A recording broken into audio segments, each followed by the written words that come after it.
रक्षा मंत्री राजनाथ सिंह ने कहा कि देश में गुरुकुलों में न केवल आधुनिक शिक्षा प्रदान की जाए, बल्कि भारत की नैतिक और सांस्कृतिक विरासत को संरक्षित रखने के लिए और अधिक गुरुकुल स्थापित किए जाने चाहिए। ऐसे समय में जब विदेशी संस्कृति के अनुकरण के कारण नैतिक मूल्यों का ह्रास हो रहा है, युवाओं को नैतिक मूल्यों के समावेश के साथ आधुनिक शिक्षा प्रदान करने के लिए गुरुकुलों को ये दायित्व निभाने के लिए आगे आना चाहिए।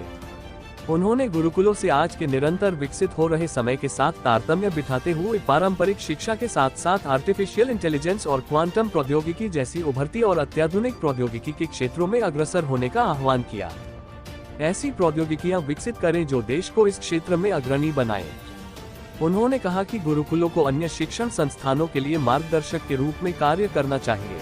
आने वाले समय में वे एक बार फिर देश और उसकी संस्कृति का प्रतिनिधित्व करें और भारत की नई पहचान बने। अन्य सभी मेरे सम्मानित बहनों एवं भाइयों, स्वामी दर्शनानंद गुरुकुल महाविद्यालय की इस पुण्य भूमि और आज सभी आचार्यों, गुरुओं व उनके शिष्यों और आप सभी बहनों भाइयों के बीच उपस्थित होकर मुझे बेहद प्रसन्नता हो रही है। सर्वप्रथम मैं इस ऐतिहासिक गुरुकुल से जुड़े हुए सभी व्यक्तियों को गुरुकुल के गौरवशाली 118 वर्ष का इतिहास पूरा करने पर मैं तहे दिल हार्दिक बधाई देता हूं।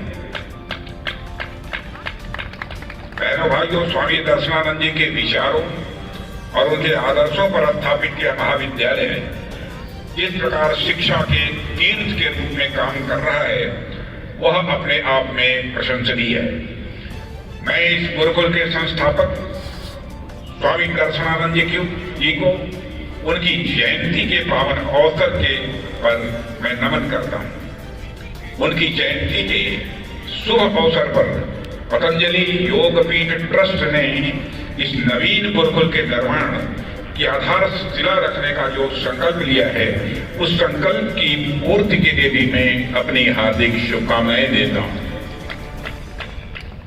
देवियों व सज्जनों, जब भी गुरुकुल परंपरा का जिक्र आता है तो हमारे जेहन में इतिहास के झरोखे स्वाभाविक रूप से खुल जाते हैं कि कैसे एक समय भारत में गुरु शिष्य परंपरा थी, जहां शिष्य एक निश्चित आयु तक गुरु के आश्रम में जाकर उनकी सेवा करते हुए शिक्षा ग्रहण करते थे। यह गुरुकुल की परंपरा शिक्षार्थी को शिक्षा तो प्रदान करती ही थी, लेकिन साथ ही साथ समाज में शुचिता और नैतिकता का समावेश भी करती थी।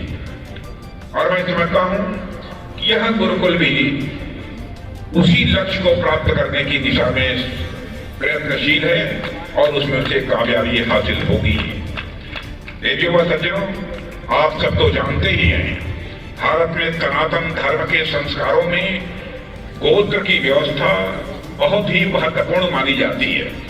इस देश में सप्त ऋषियों के नाम के आधार पर गोत्र का प्रचलन प्रारंभ हुआ। उदाहरण के लिए, यदि कोई यह व्यक्ति कहे कि हमारा गोत्र भारद्वाज है, तो इसका अभिप्राय यह है उसकी पहचान ऋषि भारद्वाज से जुड़ी हुई है। हम सब किसी भी धार्मिक अनुष्ठान के दौरान या महत्वपूर्ण धार्मिक कार्यों के दौरान भी गोत्र को वरीयता देते हैं। शादी ब्याह में भी गोत्र की पहचान की जाती है, और जब हम इस गोत्र व्यवस्था की जड़ तक जाते हैं तो हमें पता चलता है कि यह भी इस देश के ऋषियों, मनीषियों और गुरुओं की ही देन है। सनातन धर्मावलंबियों की पहचान ही ये गुरुओं के नाम पर आधारित है।